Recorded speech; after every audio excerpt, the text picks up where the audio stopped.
Hi everyone, Mittierim here again with a new video in a new series that I am calling Mittierim Fixes Warhammer.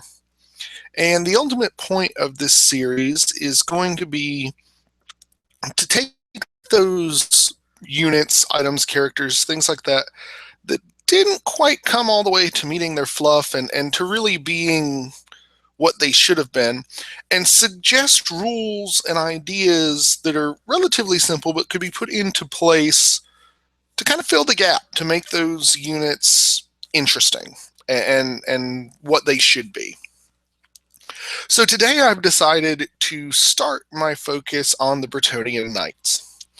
And for those of you who don't know, the Bretonnians have four basic knight types. They have the Knights Errant, Knights of the Realm, Questing Knights, and the Grail Knights. For the most part, I'm pretty happy with the Knights Errant. I think they represent what they're supposed to be very well. So no real changes there. I would start with the Realm Knights. And for the most part, they're pretty good. There is one thing, however, that I will add to them and stretch this across the entire knight grouping from them on. So I think, first of all, there should be a new rule called Purebred Bretonnian Warhorse.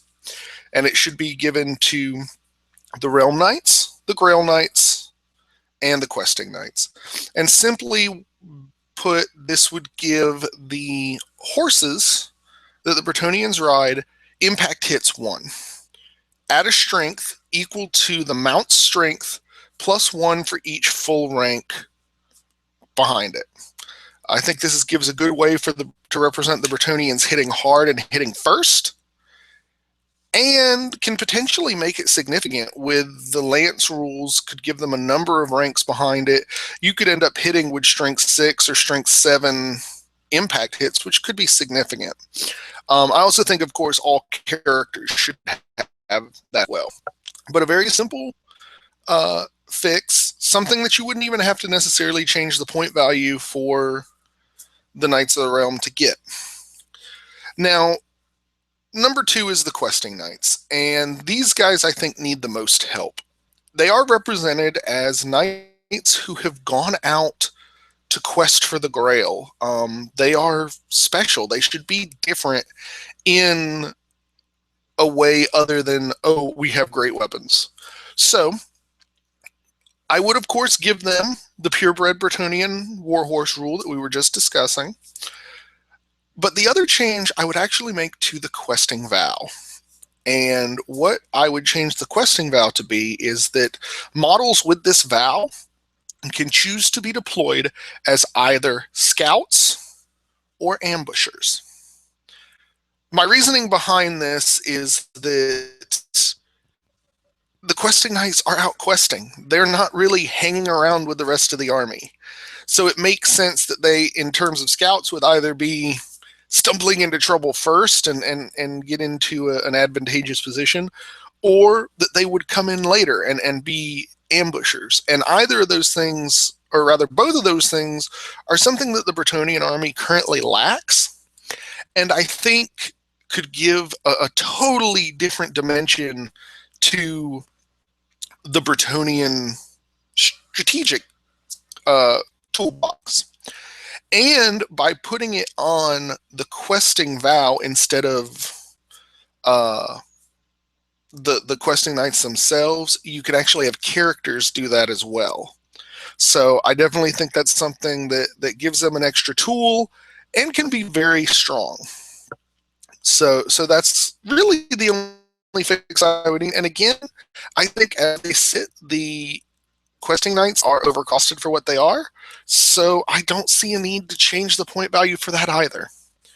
So we go on to the Grail Knights, and the Grail Knights probably are the most complained about Bretonnian Knight unit because they're talked up so much in the fluff. They're referred to as living saints, as manifestations of the lady, as these demigodish style characters, and they totally fall apart when it comes to that. So My choice is, again, the idea of this is not to rewrite their stat line, not to repoint them, but to add just a little bump to make them appropriate for what they are.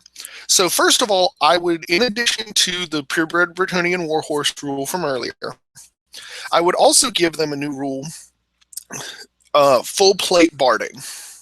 Full plate barding would simply add a +2 to their armor save instead of +1. So you would have Grail Knights at a armor save, which I think is crucial. 2, I would change their Grail vow again, so that the characters can take it too, to simply give unbreakable to the model that has it. Now, some of you may think that's excessive, but here's my line of logic with that. These Grail Knights are supposed to have been visited by the lady herself, their god, and have drank from the Grail. Once you've seen God, you know where you're going, what fear is left in you. There is nothing. And it makes sense that these knights would be able to just stand against any foe.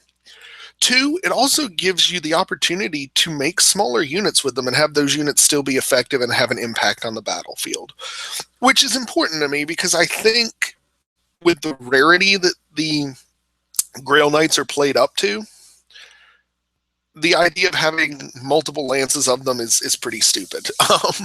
So I think it's important to give them that to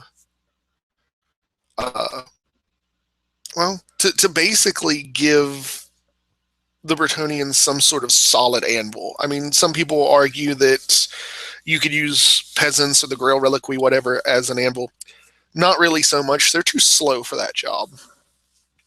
But the idea of a small group of Grail Knights getting in and being able to hold up that group or anything that they're thrown into is pretty awesome, actually. So those are my fixes for the Bretonnian Knights. And part of this is to just get in and get some talk going. So if you like what I've said, let me know. If you don't, tell me I'm an idiot in the comments, whatever.